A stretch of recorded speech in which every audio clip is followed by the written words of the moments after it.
राजा विक्रमादित्य के शासनकाल में एक किला अपनी खूबसूरती के साथ साथ अपनी खौफनाक कहानियों के लिए भी मशहूर था। इस किले की सुरक्षा एक खतरनाक राक्षस करता था, जिसका सिर इंसान का, शरीर शेर का और पूंछ बिच्छू जैसी थी। लेकिन इसके अलावा किले के अंदर एक और राज था। एक बेहिसाब खजाना छुपा हुआ था, जिसके बारे में सिर्फ कुछ चुनिंदा लोग ही जानते थे। एक दिन राजा के जंगल में एक खुफिया समूह दाखिल हुआ। ये लोग आम नहीं थे, बल्कि खजाने के खतरनाक चोरों का समूह था। इनके सरदार काला नाग एक चालाक और निर्दयी चोर थे, जिन्होंने अपनी पूरी जिंदगी खजाने चुराने में बिता दी थी। काला नाग और उसकी गैंग को किले के खजाने के बारे में पता चला और उन्होंने इसे चुराने का प्लान बना लिया। काला नाग ने अपनी गैंग के सभी लोगों को इकट्ठा किया और बोला, भाइयों, आज रात हम किले का खजाना लूटेंगे, लेकिन हमें बहुत होशियार रहना होगा। वहां एक राक्षस है जो किसी को भी जिंदा नहीं छोड़ता। चोरों में से एक लंगड़ा रामलाल बोला, सरदार, अगर वह राक्षस सचमुच इतना खतरनाक है तो हम उसे कैसे हरा पाएंगे? काला नाग मुस्कुराया और बोला, तुम लोग अपनी चतुराई का इस्तेमाल करो और सही समय पर भागने की कला सीखो। अगर सब कुछ ठीक रहा तो हम खजाना ले लेंगे और राजा के साम्राज्य में हम सभी अमीर बन जाएंगे।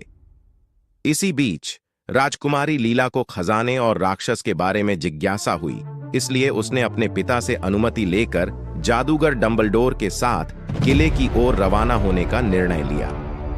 राजा विक्रमादित्य ने उसे चेतावनी दी कि किले में जाना खतरनाक हो सकता है, लेकिन लीला के दृढ़ संकल्प को देखते हुए उन्होंने अनुमति दे दी। जैसे ही लीला और डंबलडोर किले में पहुंचे, उन्होंने महसूस किया कि वहां किसी और के कदमों के निशान भी हैं। जादूगर डंबलडोर ने हैरान होकर कहा, लगता है हम अकेले नहीं हैं। लीला ने कहा, यह जरूर चोरों का समूह है जो खजाने पर नजर रखे हुए है।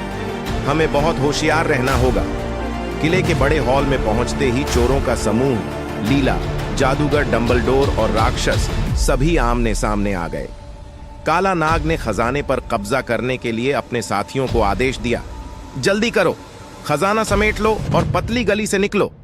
लेकिन जैसे ही वे खजाने के पास पहुंचे, राक्षस ने दहाड़ते हुए कहा, किसी में हिम्मत है जो मेरे खजाने को छूने की कोशिश करे?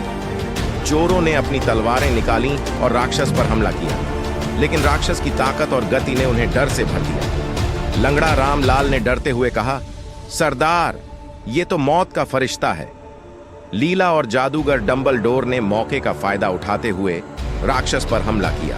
लीला ने कहा, काला नाग, अगर तुम यह खजाना लूटने से बाज आ जाओ तो हम तुम्हें जाने देंगे, वरना तुम्हारी खैर नहीं। काला नाग ने हंसी के साथ जवाब दिया, तुम हमें कैसे रोक सकती हो राजकुमारी? यह खजाना आज हमारा है। अब एक तरफ लीला और जादूगर डंबलडोर थे और दूसरी तरफ चोरों की गैंग और राक्षस। लीला ने जादूगर को इशारा किया और डंबलडोर ने अपना जादुई मंत्र पढ़ा। एक रोशनी का गोला राक्षस की आंखों पर पड़ा और उसे कुछ समय के लिए अंधा कर दिया। उसी समय लीला ने अपनी तलवार निकाली और राक्षस पर वार किया।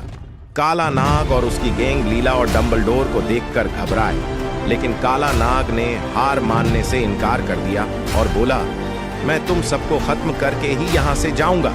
लीला और राक्षस के बीच भयंकर युद्ध जारी रहा। आखिरकार जादूगर डंबलडोर ने अपने आखिरी मंत्र से राक्षस को जंजीरों में बांध दिया और लीला ने अपनी तलवार से उसे खत्म कर दिया। जैसे ही राक्षस समाप्त हुआ, किले में सभी ने राहत की सांस ली।